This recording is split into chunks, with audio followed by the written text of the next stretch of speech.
ఆషాఢ మాసం సందర్భంగా మన కాసం ఫ్యాషన్స్ కిలో చీరలు కొనండి, అరకిలో చీరలు ఉచితంగా పొందండి. విజయవాడలో మరోసారి డయేరియా కలకలం రేపింది. గిరిపురంలో 20 మంది డయేరియా వ్యాధిన బారిపడ్డారు. కలుషిత తాగునీరే కారణమంటున్నారు స్థానికులు. గిరిపురం వెళ్లిన వైఎస్ఆర్సీపీ నేతలు బాధితులను పరామర్శించారు. కూటమి ప్రభుత్వంపై మండిపడ్డారు మాజీ ఎమ్మెల్యే మల్లాది విష్ణు. డయేరియా విజృంభిస్తున్నా కనీసం పట్టించుకోవడం లేదని, ప్రజారోగ్యాన్ని పూర్తిగా గాలికి వదిలేశారని విమర్శించారు.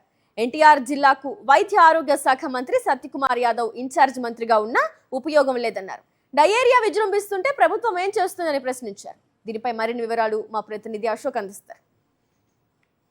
విజయవాడలో మరొక మారు డయేరియా విజృంభిస్తుంది. ప్రస్తుతం మనం గిరిపురంలో దాదాపుగా 20 మంది వరకు కూడా కలుషిత నీరు తాగి అనారోగ్యం పడిన పరిస్థితి కనబడుతుంది. అయితే బాధితులను అలాగే ఇక్కడ ఈ ప్రాంతంలో ఉన్న పరిస్థితులను పరిశీలించేందుకు మాజీ ఎమ్మెల్యే మల్లాది విష్ణు వచ్చారు. ఆయనతో మాట్లాడే ప్రయత్నం చేద్దాం. సార్, ఇక్కడ పరిస్థితి ఎలా ఉంది? ప్రజలను మీరు ఎవరైతే బాధితులను కూడా కలిశారు, ఏం చెప్తున్నారు సార్?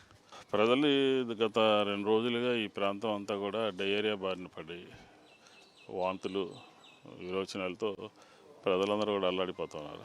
దీనికి ఒక ప్రధానమైనటువంటి కారణం ఏంటంటే, ఈ సామాన్యులు పేద ప్రజలు ఉండేటటువంటి ప్రాంతం మీద నగరపాలక సంస్థ కానీ ప్రభుత్వం కానీ ప్రజా ఆరోగ్యాన్ని కాపాడటంలో పూర్తిగా వైఫల్యం చెందింది. శానిటేషన్ సరిగా ఉండట్లేదు, సైడ్ డ్రైన్స్ అన్నీ కూడా పూడిపోయినాయి, సురక్షితమైనటువంటి తాగునీరు అందించలేకపోతున్నారు. ఇవన్నీ కారణం. వాటర్ సప్లై బాగాలేదు అని చెప్పని సంబంధిత ఇంజనీర్లకి మా వాళ్ళు ఫోన్ చేస్తే ఎవరూ సరిగ్గా స్పందించలేదు. శానిటేషన్ విషయం కూడా అట్లాగే ఉంది. ప్రతి ఒక్కళ్ళు కూడా కంప్లైంట్ చేసేదంటే ఈ 3 అంశాలు: sanitation, water supply, side drains. దీని మీద ఎవ్వరు కూడా పనిచేయట్లేదు. గత 2 సంవత్సరాలుగా ఈ తెలుగుదేశం ప్రభుత్వం వచ్చిన తర్వాత పూర్తిగా నిర్లక్ష్య ధోరణి, జవాబుదారీతనం లేకపోవడం, హాస్పిటల్ పాలైన ఇదే మొదటిసారి కాదు. న్యూ రాజరాజేశ్వరిపేటలో కూడా వచ్చింది. న్యూ రాజరాజేశ్వరిపేటలో కొంతమంది చనిపోయారు డయేరియా మూలంగా, కొంతమంది హాస్పిటల్ పాలయ్యారు, కొంతమంది సిక్ అయ్యారు.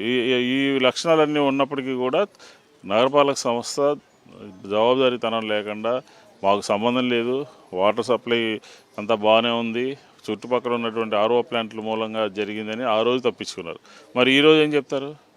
ముఖ్యమంత్రి గారు పదే పదే ఇందిరాగాంధీ స్టేడియంకి వస్తారు. దాని పక్కనే ఉన్నటువంటి ఈ ప్రాంతం కలెక్టర్ గారు, కమిషనర్ పక్కనే ఉంటారు.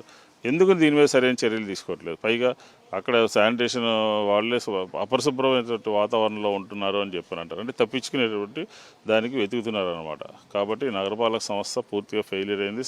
సురక్షితమైనటువంటి నీరు ఇవ్వటం లేదు. నిర్లక్ష్య ధోరణి అనేది కొట్టొచ్చినట్టు కనబడుతూ ఉంది.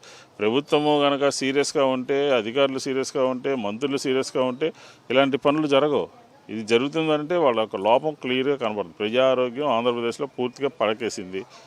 వైద్య ఆరోగ్య శాఖ పూర్తిగా నిద్రపోతుంది. దీని మీద సీనియర్ ఆఫీసర్స్ రావాలి కదా. ఏం జరిగింది? డయేరియా కారణం ఏంటి? అందరూ విజయవాడలో ఉంటారు. సీనియర్ ఆఫీసర్స్ వచ్చి దీని కారణాలు ఎత్తికి దీని మీద పరిష్కార మార్గాలు చూపాలి కదా.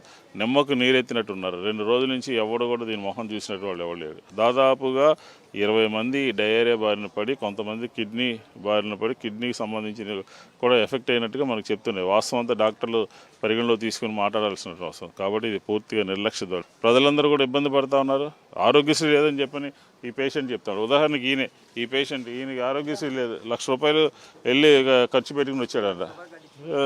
ఇలాంటి పరిస్థితుల్లో ప్రజల గురించి ప్రజల యొక్క రిస్క్లోకి ప్రభుత్వం రావాల్సిన అవసరం ఉన్నదా లేదా అని అడుగుతా ఉన్నాం. విజయవాడ నగరంలో మా హయాంలో 60 హాస్పిటల్స్కి ఆరోగ్యశ్రీ ఉండేది. ప్రతిరోజు కూడా 3,000 మంది వెళ్ళి వైద్యం చేయించుకునేటటువంటి వాళ్ళు. ఇంకా ఒక సెంటర్ కాకపోతే హయ్యర్ సెంటర్, ఆ సెంటర్ కాకపోతే ఇంకా హయ్యర్ సెంటర్కి పంపించి ఆరోగ్యాన్ని కాపాడేటటువంటి ఇప్పుడు లోయర్ లెవెల్లోనే ఇంట్లోనే ఆరోగ్యం దెబ్బతింది. అయితే ఇంత జరుగుతున్నప్పుడు కూడా కనీసం ఏ ఒక్క అధికారి కూడా ఈ ప్రాంతాన్ని పర్యవేక్షించకపోవడం, అలాగే ప్రభుత్వం కూడా నిమ్మకు నీరెత్తినట్టుగా వ్యవహరిస్తుంది. ఇప్పటికైనా సరే ప్రభుత్వం ఖచ్చితంగా ప్రజారోగ్యంపై దృష్టి పెట్టాలి. లేని సమక్షంలో ప్రజల పక్షాన పెద్ద ఎత్తున వైఎస్ఆర్సీపీ పోరాటం చేస్తుందని చెప్పి మల్లాది విష్ణు తెలియజేస్తున్న పరిస్థితి కనిపిస్తుంది. కెమెరా పర్సన్ నరసింహతో అశోక్, సాక్షి టీవీ, విజయవాడ నుంచి. మరిన్ని అప్డేట్స్ కోసం ఛానల్ ను సబ్స్క్రైబ్ చేయండి. నోటిఫికేషన్స్ కోసం బెల్ ఐకాన్ పై క్లిక్ చేయండి.